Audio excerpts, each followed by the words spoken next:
அனைவருக்கும் வணக்கம். நான் திருநெல்வேலியை சேர்ந்தவன். பொதுவாக எங்கள் ஊரில் வந்து நிறைய இந்த பெங்காலி மூவி இந்த மாதிரி படங்கள்லாம் வராது. நான் காலேஜில் படிக்கும்போதெல்லாம் பார்த்தீங்கன்னா, மாமனாரின் இன்பவெறி, அவளோட ராவுகள் இப்படி தான் படம் வரும். அதனால் அந்த படங்கள் பற்றிய நாலேஜ் எனக்கு கிடையாது. அப்போது யதார்த்தமான படம் எப்படி இருக்கும் அப்படின்னு சொல்லி நான் பார்த்த முதல் படம் ஒருதலை ராகம். அந்த படம் வந்து நான் வந்து ப்ரொஜெக்ஷனில் தான் பார்த்தேன். நான் வந்து பார்த்த முதல் ப்ரிவ்யூ அதுதான். எனக்கு தெரிஞ்ச ஒரு ப்ரொடியூசர் கம் டிஸ்ட்ரிபியூட்டர் அவர் தான் இந்த சினிமா கூப்பிட்டு வந்தார். அவர் அந்த படத்தை நீ பாரு, நீ வந்து அப்போ நான் +2 முடிச்சிருக்கேன், காலேஜில் சேர போகிறேன். அப்போது இதில் என் வயசை கணக்கு போட்டுறாங்க. அப்போ அந்த படம் பார்க்குறேன், எனக்கு ரொம்ப பிடிச்சிச்சு அந்த படம்.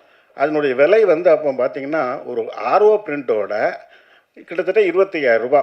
அவர்கிட்ட சொல்கிறேன், சார் அந்த படத்தை வாங்கிருக்கேன் சார், சூப்பராக போகும் சூப்பராக போகும்னு சொல்கிறேன். அவருக்கும் அந்த படம் பிடிச்சிருந்தது. அவர் என்ன சொன்னார், படம் நல்லா இருக்குது, ஆனால் இதெல்லாம் ஓடாது, இது அவார்டு தான் வாங்குவோம் அப்படின்னார். இல்லை சார், டெஃபினட்டாக ஹிட் ஆகும் சார் அப்படின்னு சொன்னேன். அவர் அதை வாங்கலை, மிஸ் பண்ணிட்டார். அந்த படம் எங்கள் ஊர் சிவசக்தின்ற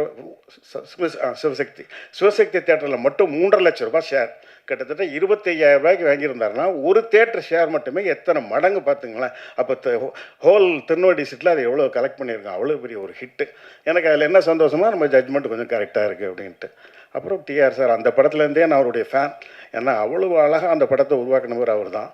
அதுக்கப்புறம் அவருடைய படங்கள் வசந்த அழைப்புகள், இந்த படம் எங்கள் ஊரில் ரிலீஸ் ஆகலை. அதனால் நாங்கள் வந்து நாகர்கோவிலில் போய் நானும் என் ஃப்ரெண்டும் போய் பார்த்துட்டு வந்தோம் அந்த படம். அப்புறம் ரயில் பயணங்களில், அப்புறம் இந்த படம் உயிருள்ள ரிஷா. இந்த படம் பண்ணும்போது நாங்கள் காலேஜில் 3rd இயர் படிக்கிறோம். எங்களுடைய ரொம்ப ஃபேவரட் படம் அந்த படம்.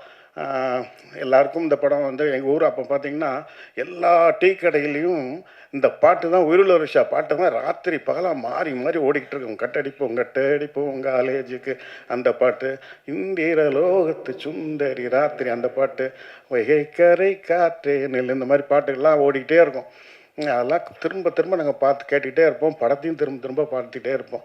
எங்கள் ஃபேர்வெல் டேக்கு நாங்கள்லாம் பார்த்த படம் உயிருள்ள ரிஷா தான். கிட்டத்தட்ட ஒரு 43 வருஷம் கழித்து இப்போ பார்க்கும்போது அப்படியே கண் கலங்குது எனக்கு. ஏன்னா நம்முடைய மலர் நினைவுகள்லாம் ஞாபகத்துக்கு வருது. ரொம்ப அற்புதமான ஒரு லிரிக் ரைட்டர் டிஆர் சார்.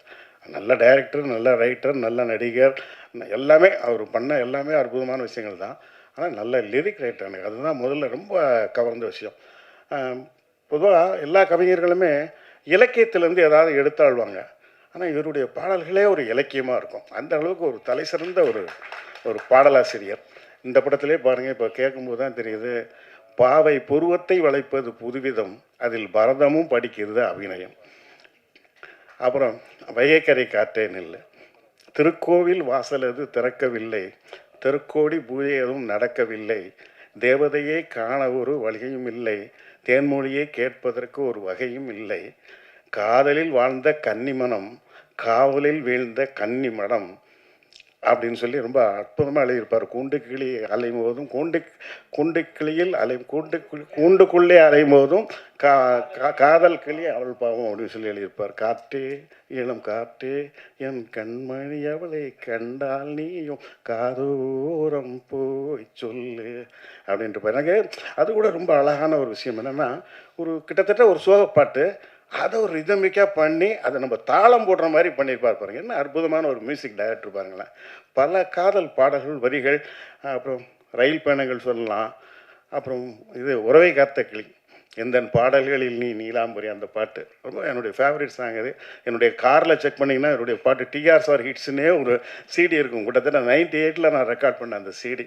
இப்படி ஒரு தலை சிறந்த ஒரு பாடலாசிரியர், இசையமைப்பாளர். நான் கூட டைரக்ட் பண்ணும்போது டிஆர் சாரை வச்சு ஒரு படம் மியூசிக் பண்ணுவோமா அப்படின்னு கூட நான் நினப்பேன். பெரிய டைரக்டர்னால எனக்கு கொஞ்சம் கூச்சமாக இருக்கும், நம்ம போய் எப்படி கேட்குறது அப்படின்ட்டு. ரொம்ப அற்புதமான ஒரு படைப்பாளி, பல சாதனைகளுக்கு சொந்தக்காரர் அவர். இந்த ரீ ரிலீஸ்லேயும் இந்த உயிருள்ள ரிஷா ஒரு மிகப்பெரிய ஹிட் ஆகி இதுலேயும் அவர் ஒரு சாதனை படைப்பார்னு நான் நம்புகிறேன். ஒரு ரசிகனாக என்னுடைய வாழ்த்துக்கள். நன்றி.